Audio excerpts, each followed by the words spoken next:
Tell me about being the head writer for the Nickelodeon show Eureka's Castle. Well, they were funny. That was sort of a Sesame Street type show. Mm-hmm. It was with puppets and who are actually puppeteers were trained by Jim Henson, and it was sort of like Sesame Street, only we didn't teach the kids anything. I think they didn't learn anything. Sesame Street with no learning. Yeah, that's the no tagline for it. I think they actually, yes, lost IQ points when they watched it. And I was in charge of all the puppet episodes. We had like 10, there'd be 4 or 5 10-minute puppet episodes per show. Mm-hmm. And that was my whole TV career. That's all I ever did in television. I was head writer of the show.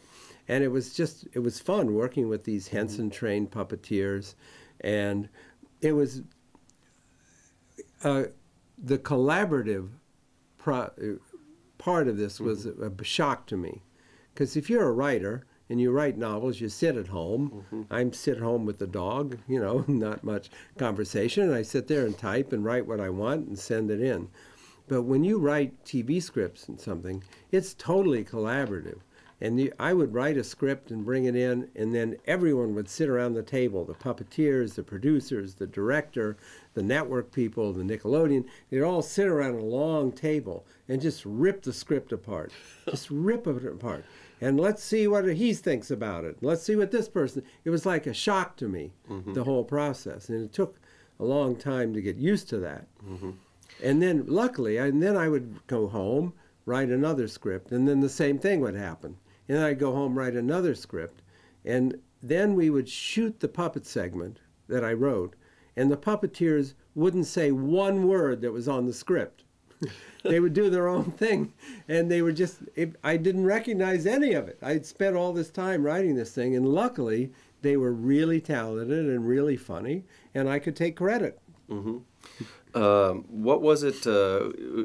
I'm just curious. A lot of times they say the network people are the ones that are always the bad people, or how they sort of figured. Now, these were Nickelodeon people. They were good. They were very smart, and they loved kids. Okay, because I was wondering if there was a certain, if you thought, oh, the puppeteers are always the ones that come up with the best lines, or the well, network they were, people. But they were. Sounds like it. But no, it was very interesting. I like sitting in a room and typing.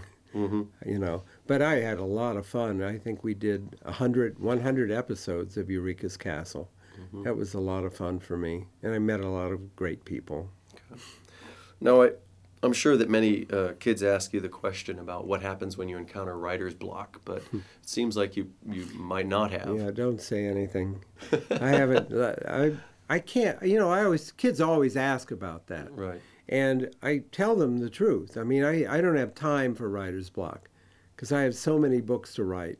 I don't have time to sit and say, oh, I can't write today. Oh, it's not coming. But if you do what I do, and if you prepare as much before you start to write, I think it would be very hard to have writer's block. Because, before I sit down to write a word, I do a very complete, like a 20-page outline of every book that I write before I do it, chapter by chapter of everything that's all the action in the book. I outline it all first. That's where I do all the thinking. And sometimes that takes a while. I have good plotting days, bad plotting days. But I get an outline of this is what happens in chapter 1. This is the way chapter 1 ends. This is what happens in the next chapter, all the way. This is the way the book ends. And then I have it all there. The whole book is there in this outline. So when I sit down to write, I've done all the hard stuff. Now I can just have fun and write because I have it all planned. And it's very hard to have writer's block if you've done that much work first. Have you ever had a time when that outline didn't work out the way you wanted it to? You always think of other things when you're writing, when you're really going, and you do get better ideas. But at least you have this framework. And as long as you know what the middle is going to be, middles are the hardest part of a book. And what's the action going to be that keeps kids reading through that whole middle of the book. Once you have that, you're pretty much set. Okay. Now, you're a big advocate for writing, obviously, and you started a writing program called the Nightmare Room Writing Program. It's available on your website at rlstine.com. And it works to assist teachers in the classroom to get rid of the anxiety that kids have around writing. It has all my secrets. All the secrets. That's all RLSTINE.com, all the secrets. And how did that come about? How did that program Well, I was develop? doing a series called The Nightmare Room. It was a 12-book series of scary stuff.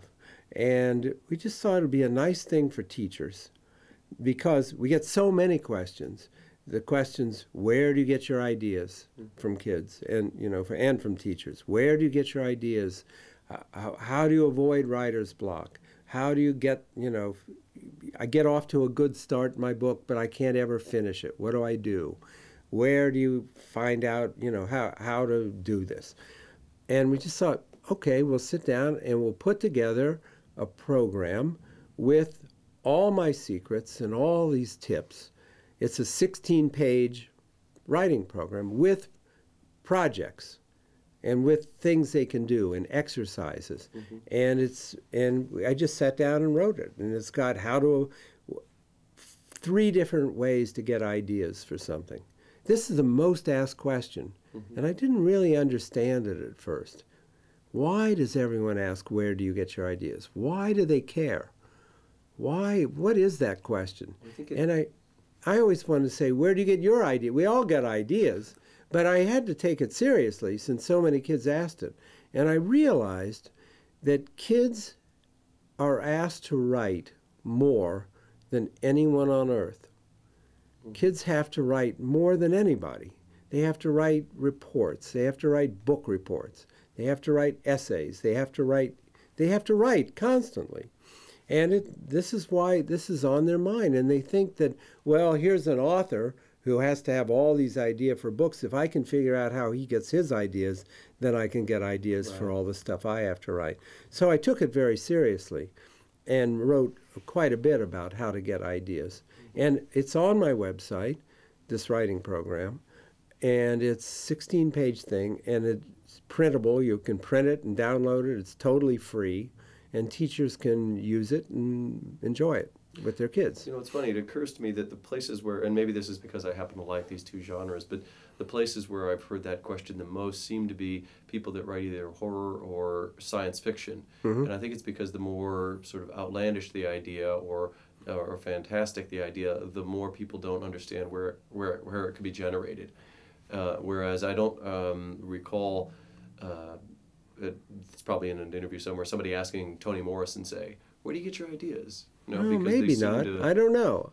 Maybe that's true. I was talking to Kurt Vonnegut once, and he said that's his most asked question. Where do you get your ideas? But of course he did this sort of same kind of thing, fantasy type stuff, science fiction. Yeah, you might be right. What one thing that I've asked, and I hope this isn't a really common question, but what scares you? Well, I have adult fears, basic adult fears, nothing very interesting. I have one phobia, which also isn't that interesting. And maybe it's because I'm from Ohio and was not brought up at the beach. But I have a real fear of jumping into a swimming pool. I can't jump in. I always have to climb in. I can't just go over the side. I just have a real phobia about it. And my son and my nephews, they think that's hilarious, that this scary guy. And they're always trying to push me in and trying to get me to jump in, into a pool. And it's just it's a phobia.